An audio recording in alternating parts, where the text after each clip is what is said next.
Bienvenue par côté. Je suis tellement contente que tu as accepté mon invitation. En fait, j'ai l'impression que ça fait des années que je te connais parce que j'ai eu le privilège de co-rédiger ton premier livre, Tout est possible, avec les éditions Performance. Et en fait, je pense que les gens te connaissent sous plusieurs chapeaux. Tu étais un des premiers Québécois à te battre dans l'octogone de l'UFC. Bravo, il y en a pas beaucoup. Je pense qu'il y a eu Georges Saint-Pierre puis peut-être une autre personne là aussi là qui était dans la même période de temps. Et puis en fait, j'aimerais ça que les gens te connaissent un peu plus si tu pouvais expliquer ton parcours parce qu'il est tellement intéressant, tellement diversifié aussi.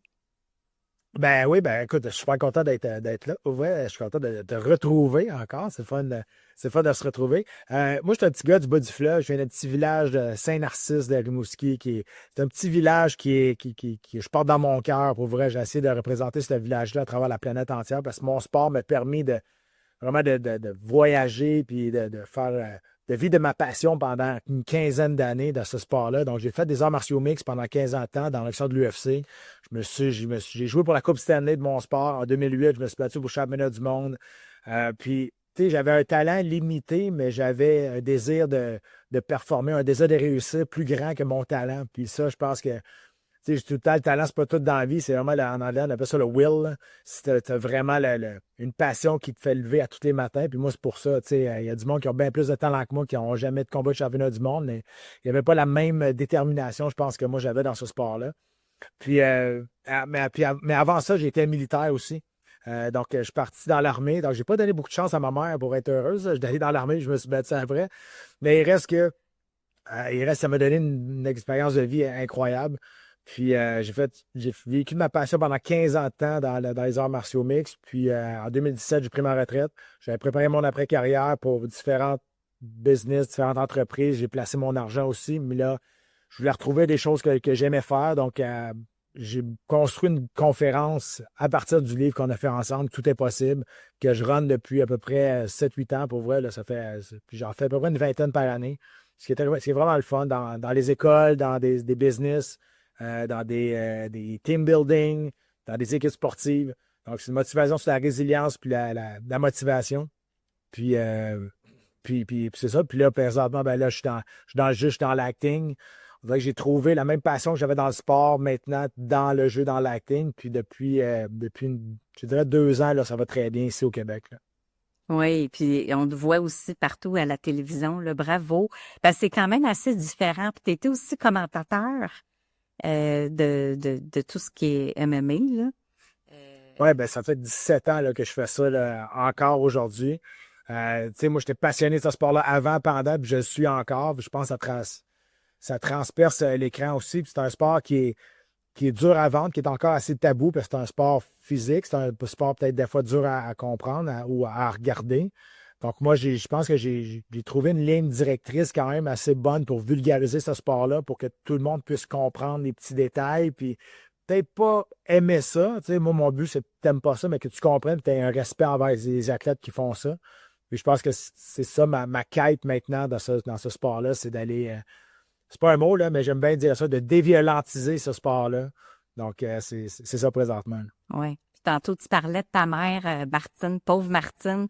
Moi, j'ai eu la chance, ou je sais pas, la malchance, d'aller te voir en plein combat. Puis je comprends ta mère quand elle dit qu'elle était raquée de sa mâchoire tellement qu'elle était stressée. Parce que quand tu connais quelqu'un que tu apprécies en train de se battre, c'est que pas tout le temps très, très... mais c'était un bon match, là. C'était vraiment bien. Puis en plus, tu l'as remporté. Mais ça me fait très parce qu'à un moment donné, Martine, ta mère, avait dit, tu sais, au départ, quand tu as annoncé que tu allais te battre, elle avait dit, écoute, si tu veux te faire défigurer, donne-moi une match, je vais te donner un coup, puis Ouais. ça va finir là.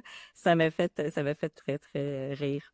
Alors, tu sais, t'as fait aussi l'armée, mais t'as été né aussi dans un contexte avec une mère monoparentale. T'as eu des responsabilités aussi très jeunes. Puis ta mère, à un moment donné, elle a été en arrêt de travail. Puis tu sais, t'étais tout jeune, tu faisais les commissions, tu l'aidais aussi, même à prendre son bain et tout. Fait que tu sais, t'as eu des responsabilités très, très grandes là, à un jeune âge. Je pense avec quel âge? T'avais à peu près une 12, dizaine d'années. bonne dizaine d'années, là, 11-12 ans, là, ouais. Ouais. Ouais, puis tu sais, je veux dire, tu sais, nous, on a vécu sous le seuil de la pauvreté aussi, puis tu sais, on s'était donné tout le temps, toujours comme credo, tu sais, oui, on avait des buts à long terme, mais si on veut être vraiment heureux, c'est qu'on va essayer que la journée de demain soit meilleure que celle d'aujourd'hui. Puis, tu sais, ça a toujours été ça, comme ça on s'est sorti un peu de la merde, puis de ne pas accepter notre sort aussi. Tu sais, moi, je dis tout le temps, tu sais, quand je commence mes conférences, tu sais, je commence en disant, peu importe la région géographique ou le rang social que tu as été élevé ou que tu es né, il n'y a aucune raison que tu ne puisses pas atteindre tes buts. Puis la conférence, c'est concret. Tu sais, moi, ça m'est arrivé, puis moi, j'en suis la preuve vivante. Tu sais, je suis né dans un petit village que d'habitude, tu nais là, tu vis là, puis tu meurs là. Tu sais, il n'y a pas grand monde qui sort de là. J'ai vécu sur le seuil de la pauvreté. J'étais un enfant unique, donc avec ma mère, c'est pour ça que je dis honte, juste nous deux, parce qu'on était plus une équipe qu'une famille là-dedans aussi. Fait que c'est ça aussi. Puis tu sais, oui, c'est vrai que j'ai eu des responsabilités très jeunes, mais ça m'a forgé une espèce de.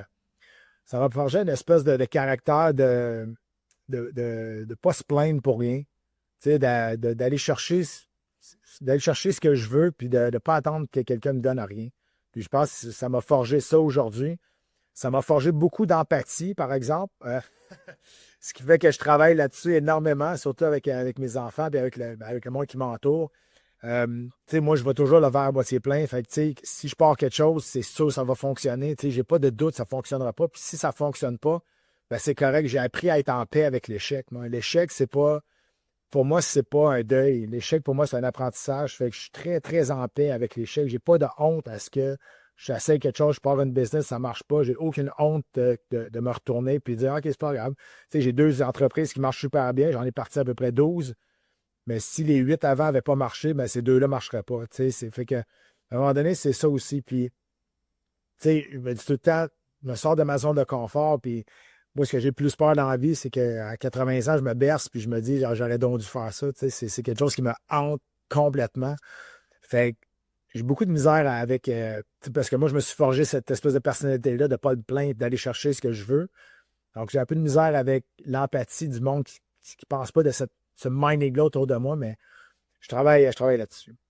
Oui, puis écoute, c'est ça, les gens te reconnaissent beaucoup pour ton mindset, ta force. En tout cas, moi, quand je travaillais avec toi dans la rédaction de ton livre, j'ai vraiment apprécié, tu sais, toute la force qu'on mindset. Puis tu disais, tu sais, moi, je suis pas une victime dans la vie. Puis il t'est arrivé justement un moment où tu as dû combattre Tito, l'invincible. Écoute, tout le monde en avait peur. Puis tu sais, c'était un concours de circonstances. T'étais pas supposé d'être là. Puis là, t'es arrivé dans ta chambre d'hôtel. Puis tu t'es dit, je sais que je m'en vais pas cueillir des fleurs, mais Ouais. qu'est-ce que tu as fait justement dans ton mindset? Qu'est-ce que tu t'es dit pour braver la peur, tu sais, hausser ton Ben, courage? tu sais, moi, je ne crois pas à la chance, je crois aux opportunités. Puis, tu sais, les opportunités, on me l'a donné. On m'a donné l'opportunité de rentrer dans l'université par la grande porte contre mon idole. Puis, tu sais, c'est. Moi, j'étais probablement. C'était un combat de remplacement, là, parce que son adversaire initial s'était blessé. Ils ont demandé à peu près à 20 personnes avant moi, puis personne n'a pris cette opportunité-là. Puis aujourd'hui, quand tu me dis, OK, toi, Pat, t'es chanceux, hein, t'as tout ça, ben, tu sais, moi, j'ai pris une décision qui a changé ma vie dans l'histoire de ma vie. C'est le 22 octobre 2004, c'est accepter ce combat-là quand il y en a 20 en avant de moi, en arrière de moi, qui auraient pu le faire. Il y en a 20 avant moi qui auraient pu être chanceux à ma place. Fait que c'est ça que j'explique. C'est les opportunités dans la vie, c'est que quand ça te tombe dans les mains, dis-toi qu'il y en a peut-être 3 4 qui l'ont refusé avant toi, puis tant pis pour eux autres. Tu sais, à un moment donné, c'est toi qui fais ton chemin. Je ne crois pas beaucoup au destin. Puis les décisions que tu vas prendre, ben, ça peut changer le cours de ta vie. Puis aujourd'hui, si je vis la vie que j'ai aujourd'hui, oui, il y a eu plusieurs raisons, mais la raison principale, c'est qu'il y a une décision qui a changé ma vie au complet. Puis c'est le 22 octobre 2004, pendant qu'il y en a plein qui ont passé à côté de cette opportunité-là. Puis, tu sais, la raison pourquoi je n'étais pas nerveux, c'est que je m'étais trouvé cette passion-là. Tu sais, la passion, pour moi, c'est quelque chose qui drive, tu sais, que ce soit le sport, que ce soit la musique, que ce soit les fleurs, là, peu importe, on s'en fout. Tu sais, si j'avais écouté tout le monde qui m'avait dit, ben non, c'est un suicide professionnel, quand je suis sorti de l'armée pour essayer de faire des combats en 2004, qui n'étaient pas très populaires comme aujourd'hui, puis le pourcentage de succès dans le Canadien français était quasiment minime, quasiment impossible. Quand on m'a offert le combat pour contre Ortiz, j'avais écouté tout le monde me dire, voyons, c'est un suicide personnel maintenant. Ben, si j'avais écouté tous ceux-là qui me disaient que c'était pas possible, ben, j'aurais jamais eu un succès dans la passion qui m'habitait dans ce temps-là.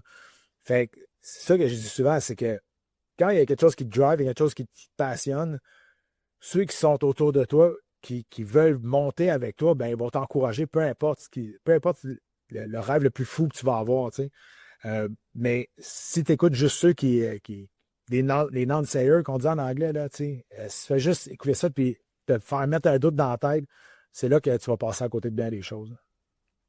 Puis est-ce que tu te considères quelqu'un qui est spirituel? Est-ce que tu fais de la méditation? Est-ce que tu crois à autre chose que ce qui est du côté rationnel? Non, c'est pour ça que, tu sais, moi, j'ai bien peur de la mort, là. Fait que c'est peut-être pour ça, tu sais, j'ai de la misère à croire. J'espère. J'ai plus un espoir que quelque chose que j'y crois formellement. C'est pour ça que, tu sais, je pense que ça m'empêche pas de rien faire, tu sais. J'ai fait du bungee, j'ai fait du parachute, peu importe, tu sais, puis mais maintenant, on va dire que plus que je vieillis, moins que j'ai le goût de défier cette mort-là, tu comprends? Peut-être je deviens plus mature ou je sais pas, mais euh, il reste que, tu sais, j'essaie de vivre tous les jours comme si, pas que c'était le dernier jour, mais tu sais, d'apprécier chaque moment. Puis à cause de ça, j'ai appris à temporiser mes journées. J'ai appris à faire un pas de recul, puis regarder ce qui se passe. Oh, regarde ça. Tu sais, moi, je me suis construit en 2019. Ça fait quand même 6 ans de ça. Puis à toutes les fois, je descends de mon deuxième étage, j'arrive dans ma cuisine, j'apprends encore en 10 secondes pour regarder. J'ai fait, ouais, non, j'ai encore plein de gratitude envers ça, tu sais, parce que moi, d'où je viens, j'aurais jamais pensé que j'aurais été capable de me construire une maison de mes rêves, tu comprends? Fait que, il y a ça aussi, pas rien prendre pour acquis. Puis moi, je travaille autonome depuis 2004. Hein, fait que j'ai pas de sécurité d'emploi depuis 20 ans. Là. Puis c'est correct comme ça. Moi, c'est de même que je marche. Tu sais, c'est comme ça que je suis capable de venir à mes besoins, puis c'est comme ça que je performe. Il y en a qui vont trouver ça fréquent parce qu'on est tout le temps sur une ligne de fer, un fil de fer ou quoi de même, mais pas pour moi. Moi, c'est que moi, j'ai besoin de ça. Tu sais, si c'est la routine embarque dans une job que j'aime pas, c'est là que là, je vais m'enfoncer et je serai plus heureux. Oui. Puis tu pratiques plusieurs sports qui t'amènent à te centrer, à te grounder, tu sais, comme le jujitsu. Tu fais d'autres pratiques aussi. Tu fais-tu tes qigong ou tu fais-tu des trucs qui sont... Non, ben là, écoute, tu sais, moi, je suis un gars de défi. Tu sais, quand c'est une entreprise, pas une entreprise, c'est d'autres choses, peu importe. Puis là, là, je me prépare pour un full Ironman.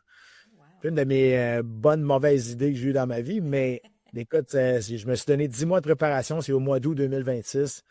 Puis, tu sais, là, je suis vraiment focusé là-dessus. Puis, ça m'a donné, j'ai besoin d'un but, tu sais, j'ai besoin d'une date, on dirait, pour partir. Puis après ça, tu sais, ça va être quoi? Je sais pas. Je vais peut-être aller monter le Kilimanjaro. J'en ai aucune idée, mais je pense que ça n'arrêtera jamais. Tu sais, c'est en dedans de moi, c'est l'ADN. Puis, tu sais, j'ai faire grossir mes entreprises aussi, puis m'entourer de bon monde aussi, c'est ça qui est l'important. Je pense que c'est un skill, ça, c'est une habilité, tu sais, à avoir dans ta vie, d'avoir une habilité de bien t'entourer.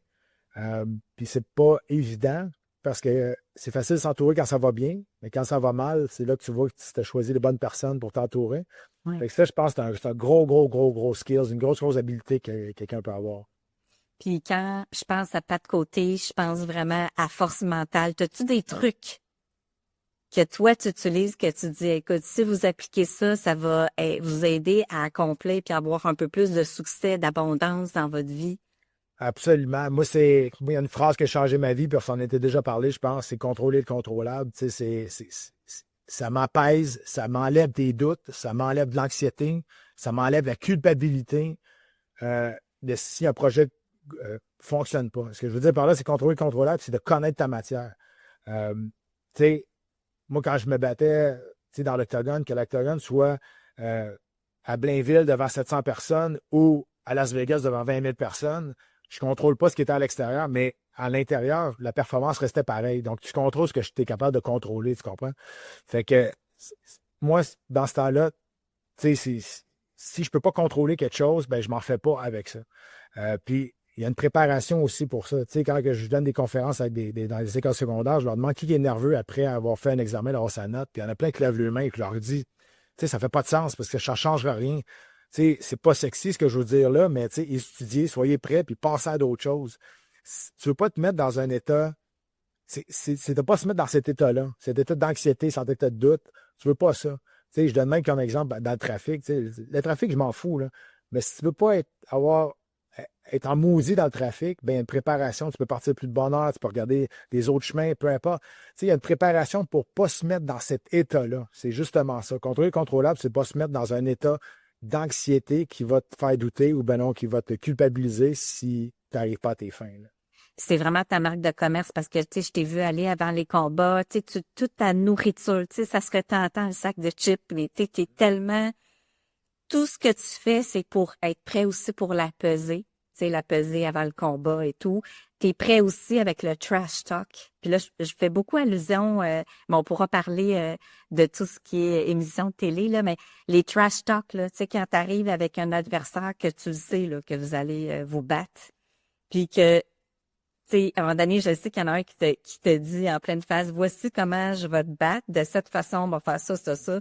Il a fait exactement ce qu'il a. Puis là, t'étais en maudit, parce que tu te dis, Colin, il me l'avait dit comment qu'il allait tu sais, terminer le combat, là. Mais comment tu fais justement pour défier ça? Ben, c'est justement en contrôlant ce que je peux. Tu sais, on me demandait souvent, es-tu nerveux quand tu t'en vas te battre, toi, Pat? Je dis, ben, tu sais, la réponse, c'est je suis plus excité que d'autres choses parce que, tu sais, j'ai pas triché dans mon entraînement, j'ai pas triché dans ma diète, j'ai pas triché dans les sacrifices que j'avais à faire. Ce qui fait que quand j'arrive au combat, je suis dans la meilleure version de moi-même. Fait que ça se peut que ce soir-là, l'autre soit meilleur que moi, ou ben non, ça soit pas ma soirée. C'est sûr que je suis triste, je suis déçu, j'ai perdu, mais ça m'enlève la culpabilité de dire ouais, ben c'est de ma faute parce que j'ai triché à quelque part, j'ai triché à quelque part. Donc, ce qui fait que, tu sais, l'acceptation de la défaite est plus peut-être légère que juste de se taper sur la tête et de dire ouais, pour vrai, je méritais peut-être de perdre parce que j'ai coupé les coins ronds, là. Oui. Comment t'es passé de combattant, commentateur à acteur? Ah ben, tu sais, moi, quand j'ai pris ma retraite, je suis retourné à l'école, dans le fond. Je suis allé me former pour être comédien. C'est ça que je voulais. Je voulais devenir acteur. Puis tu sais, j'avais fait quelques caméos quand j'étais un athlète de moi-même. Je suis quand même bon pour jouer moi-même, là. Mais après ça, mais, tu sais, sur les plateaux, j'ai comme pris la piqûre. Puis c'est ça. Puis c'était toujours quelque chose qui m'était resté dans la tête un peu aussi. Donc, quand j'ai commencé à vouloir vraiment faire ça, ben moi, j'ai pris ça comme un combat. Tu sais. Un rôle pour moi, c'est le combat. Mais il y a de l'entraînement qu'il y a avant. Fait que j'ai fait beaucoup de workshops avec plein de coachs de jeu. Je suis retourné à l'école, j'ai fait des ateliers fichaux. Je me suis formé en tant qu'acteur pour être bon là-dedans. Puis, tu sais, ça a été pour moi, là, encore une fois, ça a été une passion qui s'est transposée. Tu sais, la même passion que j'avais dans le sport, là, maintenant, je l'ai dans ce métier-là. Fait que c'est vraiment cool. Oui, puis ça me rappelle, tu étais prendre aussi des cours de diction quand tu as commencé à être commentateur parce qu'il y a des gens qui te reprenaient aussi, tu te rappelles, puis tu te dis, Colin, là, c'est pas vrai que je vais me faire reprendre. Fait que tu sais, t'es travaillant, tu vas toujours améliorer ce que tu dois travailler. Ouais, puis tu sais, à toutes les fois que tu penses que t'es. Tu sais, il y en a plein qui me disent, toi, au Québec, tu sais, il n'y a personne qui peut prendre ta place pour commenter les combats. Si moi, je pensais comme ça, il y a quelqu'un d'autre qui prendrait ma place. Tu comprends? Fait que, tu sais, il n'y a personne d'irremplaçable. Puis moi, ça fait 17 ans que je fais des combats, que je décris les combats, puis j'écris encore mes notes à la main. Tu sais, je pourrais tout imprimer, ils me les envoient, mais je fais encore comme la première journée. Je décide d'écrire ça à la main. Puis dans ma tête, je me dis, quand je vais prendre un raccourci, puis je vais juste imprimer, puis que je vais lire, c'est là que je vais commencer à downgrade, à baisser, puis la qualité de mon travail va baisser parce que, en tout cas, moi, c'est ça, c'est mon minding. Ce qui fait que c'est de même que je me suis rendu où ce que je suis rendu là. Donc, je ne vois pas pourquoi que j'arrêterais cette méthode-là qui fonctionne depuis 17 ans, là. Oui. Le mindset, c'est vraiment tout. Tout ce qui est la préparation, c'est vraiment ta marque de commerce. Puis là, il y a l'Ironman, fait que j'imagine que tu utilises les mêmes techniques de renforcement. Parce que c'était tu sais, facile de dire, oh, fais moins 20. Ça se pourrait qu'à la place d'aller courir, que je fasse peut-être autre chose. Lundi, il faisait fret, là. Je peux te dire, là, t'allais courir, lundi, il faisait froid, mais c'est correct, tu sais, c'est. Moi, si j'ai une date, tu sais, c'était la même chose quand je me battais. Tu sais, je m'entraînais, mais aussitôt que j'avais une date de combat, on dirait que mon mindset changeait complètement. Puis là, c'est un peu la même chose qui arrive avec l'Ironman. Je sais que c'est le 2 août 2026. Là, fait que tu sais, je sais exactement où ce que je m'en vais. Puis quand ça ne me tente pas, ben je sais que si je le fais pas là, ben j'aurai pas de plaisir, mais je suis dans la course. Il va me manquer une espèce de training à quelque part, là. Puis qu'est-ce que tu veux inculquer? Parce que là, tu fais beaucoup de conférences, là, je vois ça là, au niveau de ben tout est possible, là, le même nom que ton premier livre. qu'est-ce que quelle trace t'aimerais laisser auprès des jeunes? Ben, c'est très simple, là. Tu sais, moi, je suis un petit gars d'un village dans le fin fond du Bas-Saint-Laurent, élevé sur le seuil de la pauvreté par une mère monoparentale. Fait que si moi, j'ai réussi, ça peut arriver à n'importe qui, tu sais. Des fois, tu sais, je suis parti avec 2 prises, puis on se dit tout le temps, ah, moi, je suis peut-être né pour un petit pain, là, tu sais, mais il faut que tu l'acceptes, ça. Si tu l'acceptes pas, ben, il n'y a pas de problème, tu sais, tu vas être capable de te sortir. Puis, tu sais, moi, j'ai servi en Bosnie en 2002, puis quand j'étais dans l'armée, puis quand j'ai dit tantôt, je crois pas à la chance, c'est vrai, mais il y a une affaire qu'on est chanceux ici, c'est qu'on est né à la bonne place. Ce qui fait que les ressources tout ce que tu veux faire, peu importe ce que tu veux faire, tu as les ressources nécessaires. Ce qui fait que il n'y a aucune raison pour que tu t'assoies et tu dises, ah, je suis pas capable, ah, je sais pas quoi faire. Ici, on a tout ça. Tu sais, quand je suis revenu à 22 ans de la Bosnie, c'est ça qui m'a frappé le plus. Puis que je suis sorti de l'armée en 2024 parce que j'étais plus heureux. Puis je me suis tout le temps dit, il n'y a pas un chèque de paye qui mérite que tu sois malheureux dans la vie. Puis vraiment, quand je suis sorti de l'armée, j'ai essayé un sport qui n'était pas très, très payant là, dans ce temps-là, mais c'est ça qui me rendait heureux. Fait que c'est ça, tu sais, pour moi, c'est. Quand je fais une conférence, tu sais, ce que j'aime, c'est que c'est concret. Tu sais, c'est que tu es arrivé pour vrai. Fait que tu sais, c'est pas juste des conseils. Je suis pas un coach de vie. Là, tu sais, moi, je parle de mon parcours puis du mécanisme, comment j'ai réussi à faire ce mécanisme-là pour revenir au sommet toutes les fois que j'ai été down. Tu sais. Pour moi, ça a marché. Fait que s'il y a quelque chose qui. Je suis capable d'en accrocher 2, 3 dans la salle, ben j'ai fait ma job. Tu sais. Fait que si moi c'est arrivé, tu sais, je veux pas être une. Je dis pas que je vais être une source d'inspiration puis que je vais être un modèle pour personne, mais au moins tu te dis que ben, ce parcours-là, c'est arrivé pour vrai. C'est pas une histoire racontée en lisant des livres puis en vendant en pelletant des nuages ou en vendant du rêve. Là. Ah non, non, puis je suis d'accord avec toi. Tu disais que tu avais 2 autres entreprises. Ouais, j'ai des entreprises de construction, ouais, exact. OK. Les deux dans le même domaine ou veux-tu en Ah, j'ai parler? une entreprise de portes et fenêtres qui est dans mon entreprise de construction. Donc, les deux travaillent. Intéressant. Puis je sais que tu aimes ça faire du bateau aussi. T'es-tu toujours dans ce domaine-là aussi? Ouais. Ouais, ben là, je l'ai vendu v'là 2 ans. Mes enfants, là, mon petit gars était trop jeune, là. Puis, tu sais, on n'avait pas vraiment fait beaucoup la dernière année. Mais là, je te mentirais pas, ça commence à me gratter, là. Ça commence à. J'en regarde de plus en plus, je regarde ce qui se passe. Donc, probablement très bientôt, je vais retomber là-dedans, là. Mais, ouais, ça recommence à me fatiguer. Ouais. Toi, tes enfants, c'est sûr que je te vois aller, tu es un super de bon papa, tu as vraiment le meilleur de toi dans toutes les dimensions. Qu'est-ce que tu veux leur léguer, là? Parce qu'à travers tout ça, oui, tu dis tantôt, je suis pas je veux pas nécessairement inspirer. Moi, je te dis oui, tu es inspirant, puis veux pas, c'est vraiment la trace que les gens dans ton entourage voient aussi par rapport à tout ton parcours et tout. Qu'est-ce que tu veux léguer à tes enfants? Ben, moi, je veux qu'ils se souviennent du temps que j'ai passé avec eux. Tu sais, moi, j'ai promis à mes enfants que j'allais leur donner du temps, puis c'est ça que je fais. Tu sais, c'est sûr que, tu sais, moi, je suis tout le monde peut être père, mais c'est pas tout le monde qui peut être papa, tu sais. Puis moi, je vais être un papa pour eux autres. Tu sais, je vais être là, je vais les écouter, puis tu sais, ma fille, puis moi, on a une très, très bonne communication aussi, puis tu sais, je sais que s'il arrive de quoi à un moment donné, ben, elle va m'appeler, puis elle va jamais rien me cacher, tu sais. Tu sais, ça se bâtit dans les fondations que tu fais avec tes enfants au départ, au début. Tu sais, mes enfants, on est vraiment fusionnels. On est vraiment, vraiment très, très, très près. En même temps, ils ont leur personnalité, ils ont leur vie aussi. Mais, tu sais, moi, j'ai tout le temps promis que j'allais leur donner du temps. Tu sais, s'il y a besoin de temps encore plus, je vais être encore le plus là. Je vais annuler des choses pour être avec eux autres. Pour moi, c'est ça le plus important. Puis, tu sais, moi, j'ai vécu avec une mère monoparentale. J'ai pas eu vraiment de peur. Puis, tu sais, je pensais pas que ça m'avait manqué jusqu'à temps que j'aie des enfants. Tu sais, maintenant, je réalise tout ce que lui a manqué. Tu sais, honnêtement, je suis comme, OK, puis j'ai comme fait un pas de recul. Je fais, OK, là, tout ce que j'avais mis de côté, on dirait que c'est comme revenu. Puis, c'est ça. Puis aujourd'hui, tu sais, ma famille, puis tu sais, ma femme, puis pour moi, c'est ce qui passe toujours en premier. Puis c'est super important pour moi de tu sais, moi, j'ai toujours voulu être un papa, là, tu sais. Fait que, tu sais, ça a été. Si j'avais trouvé la bonne fille à 22, 23 ans, je pense que j'aurais eu des enfants à cet âge-là, tu sais. Oui. Oui, puis c'est tout à fait toi, là, tu sais. On te voit aussi dans Big Brother, là, le papa ours, là. Ouais, ben, Aussi. Quels outils tu crois que les gens devraient avoir pour réussir dans les affaires, là? 2 choses. La jalousie, c'est quand tu commences à te comparer, c'est là que le bonheur s'en va. Je donne tout le temps comme exemple, Georges Saint-Pierre et moi, on a été dans les mêmes années, mais la lumière était beaucoup, beaucoup sur lui. Évidemment, parce que c'est le meilleur de tous les temps, s'il était champion du monde. Puis, moi, j'ai jamais voulu être un deuxième Georges Saint-Pierre. Tout le temps, j'ai toujours voulu être le premier Patrick Côté, puis c'est ça qui est arrivé. Puis, en business, c'est la même chose.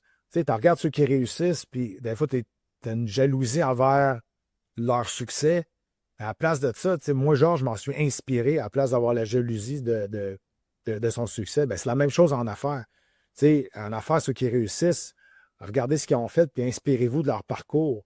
Puis la deuxième chose, c'est qu'il faut jamais oublier que chaque expert a déjà été un débutant aussi. Mm-hmm. Puis le contraire est vrai aussi. Quand vous êtes rendu en haut, dites-vous bien que vous avez été en bas aussi. Ça marche des deux bords, ça aussi. Et je donne tout le temps l'exemple avec mon sport. S'il y a une ceinture blanche, moi je suis ceinture noire de jiu-jitsu qui vient me voir et qui me donne un conseil sur un mouvement, je ne vais pas y cracher dessus, je vais l'écouter. Puis ça se peut que ça marche, je ne connais pas tout. Mais je vais tout prendre, puis au bout de la fin de la journée, je vais mettre au football ce que j'aime pas, mais au moins j'ai écouté tout le monde. Oui. Puis il se passe avec le talent limité que j'avais au départ de ma carrière, c'est pour ça que je me suis amélioré, puis c'est pour ça que je suis devenu bon, parce que j'ai écouté tout le monde. Puis après ça, j'ai pris ce qui me... sur quoi je m'identifiais un peu plus. Oui. Qu'est-ce qui résonnait là, en toi, là, finalement? Qu'est-ce qui faisait du sens? C'est deux choses-là. Je pense que quand tu commences à te comparer, le bonheur s'en va. Puis, tous ceux que tu regardes qui sont en haut, ils ont été à ta place à un moment donné. Fait que ce qui fait qu'on dirait que la montagne est moins peut-être grande ou moins impressionnante. Quand tu regardes ça de l'extérieur, tu te dis, OK, ouais, il a commencé à la base comme moi. Puis, tu montes, puis il faut juste y croire. Oui. Merci, Pat. Très, très apprécié. Puis, j'ai tellement aimé collaborer avec toi. Quand je pense à toi, je n'ai que des bons souvenirs. Merci beaucoup puis de m'avoir fait confiance puis d'avoir accepté. Ben, je sais que tu es très occupé. Bonne chance pour ton Ironman. De toute façon, je te suis sur les réseaux sociaux. Je vais en avoir besoin. Oui. Merci. Merci.